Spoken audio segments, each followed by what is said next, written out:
welcome to my 2015 King Black Dragon guide. Today I'm gonna be killing the King Black Dragon. I'm gonna be going through the requirements with you, the inventory setup and everything you need to know to kill the King Black Dragon efficiently at a low level. Alright, let's get started with the bestiary. The bestiary. The King Black Dragon has 45,000 hit points. He is combat level 276. His max hit is above 1k with melee, and if not wearing a dragon shield, an anti-dragon shield or an anti-fire potion, he will do more than 4k damage with his dragon breath. He has no weaknesses and he attacks with magic, melee and dragon fire. Now I'm gonna be going through the requirements and the recommendations to kill the King Black Dragon on lower levels. Alright, what I would recommend, as we are using magic, I would recommend at least 70 mage for a crystal wand and orb, or a crystal wand and an anti-dragon shield, what you prefer.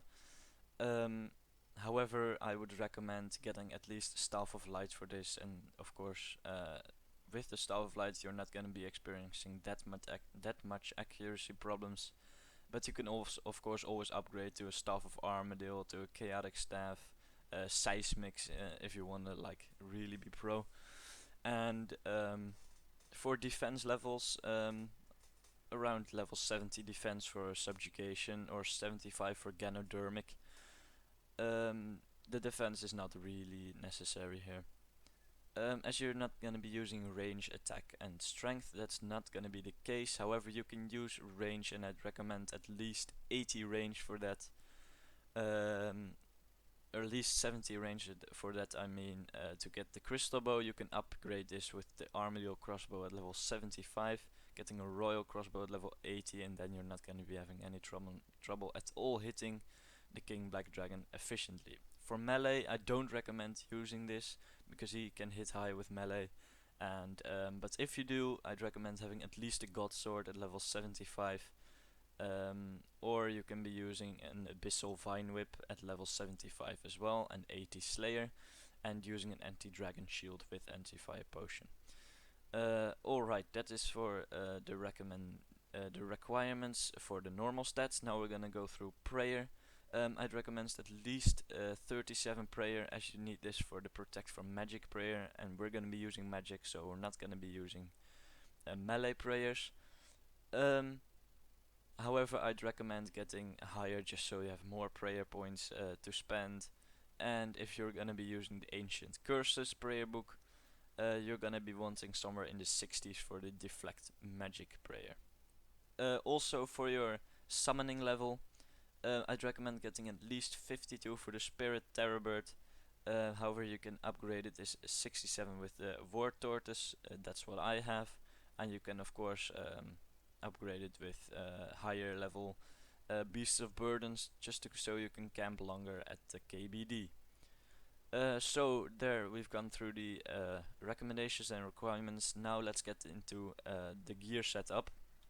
The gear setup that I'm gonna be using in this video, because it's pretty basic, is gonna be subjugation robes. However, you can change this for Ganodermic armor if you have 75 defense. You do not need 75 magic to use this setup.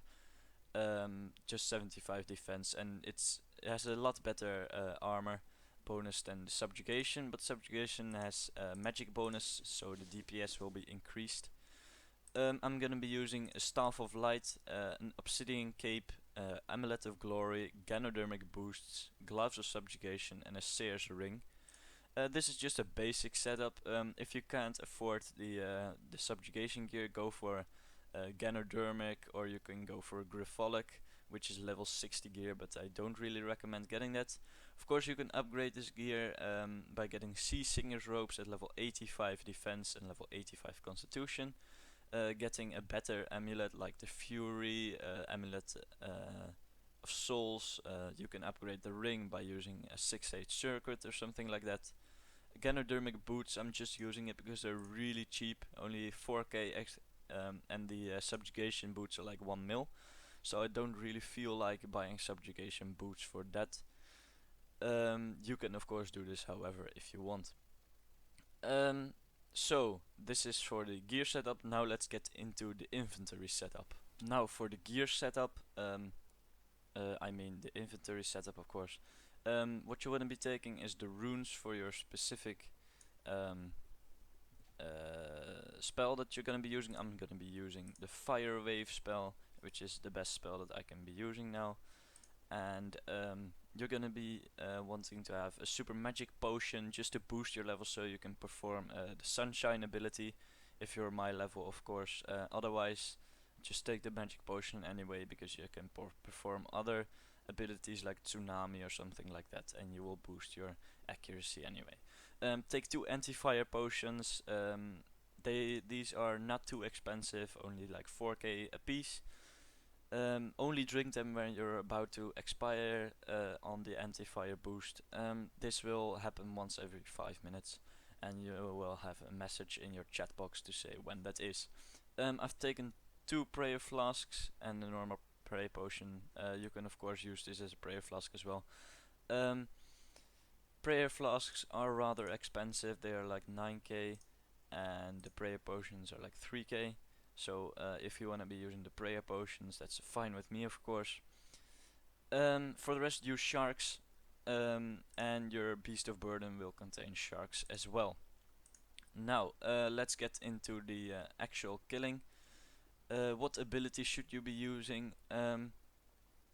As you get in, you should be just using your normal ability or your normal auto attack. Then boost your adrenaline up to 50%, use asphyxiate.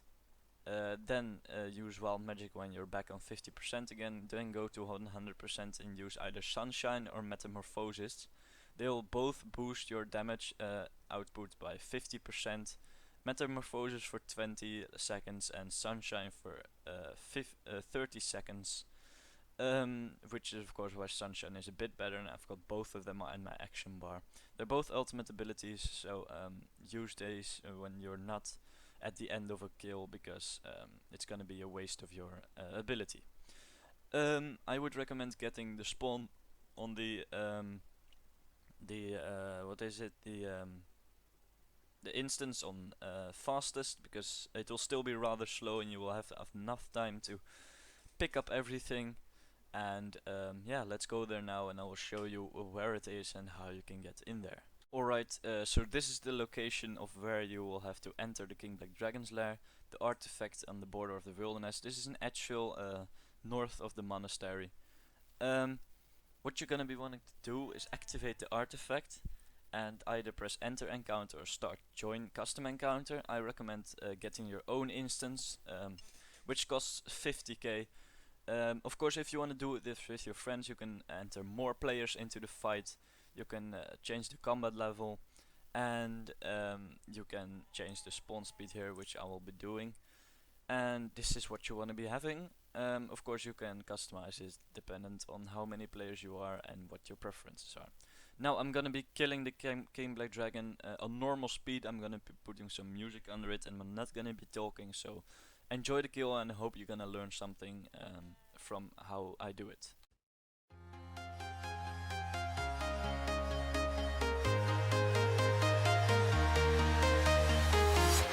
I'm walking alone, the streets are empty. The only thing I can see is my own silhouette. I'm getting stronger, step by step. The clock is ticking, but there's no time for regrets. I've been flying from town to town, from London to Taiwan. I've been all around the globe trying to protect your soul. We are heroes tonight. We will fly above the sky. We are heroes tonight. Yeah. We are heroes tonight. We will fly above the sky. We are heroes tonight.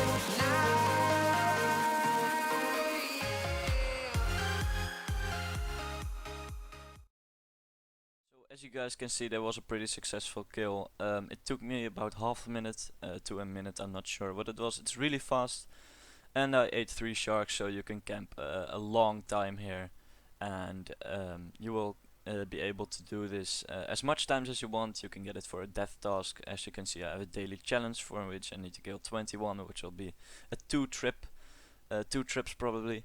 And I'm gonna be also showing you the kill on the Ganodermic with the Ganodermic armor right now. So I'll be showing you guys that. One more thing before we enter, what is very handy to have, if you want, of course, you can use a Sign of the Porter. I'm using a Sign of the Porter 3 because I can't use better. It will automatically transport the Dragon Hides and other items as well, but in this case the Dragon Hides to your bank, so you only have to pick them up and they won't take any inventory space. So that's very handy indeed if you feel the need to pick up the Black Dragon Hides. As you can see, you can just go here and rejoin the instance you previously made. Turn your quick prayers on. I hope you have set them well, and the King Black Dragon will spawn any second now.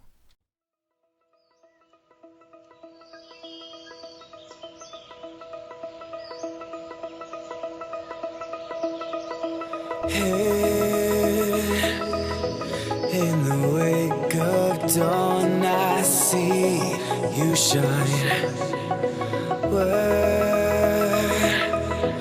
When I feel that heartbeat, I fly so much higher, fly so much higher, fly so much higher, fly so much higher, sky lines and clouds are below us now, sky dive back down, oh, take my hand, don't let go, skyward bound. Alright, so we did kill the King Black Dragon here with the Ganodermic armor as well. As you can see, the kill speed is quite a bit slower because you're not having the boost from the magic armor, from the subjugation armor of course. This was the guide. Guys, I truly hope you all enjoyed the video. Of course, leave a like, leave a comment for suggestions for next videos, for what I should do better in my videos. Thanks for watching, and I'll see you guys in the next video.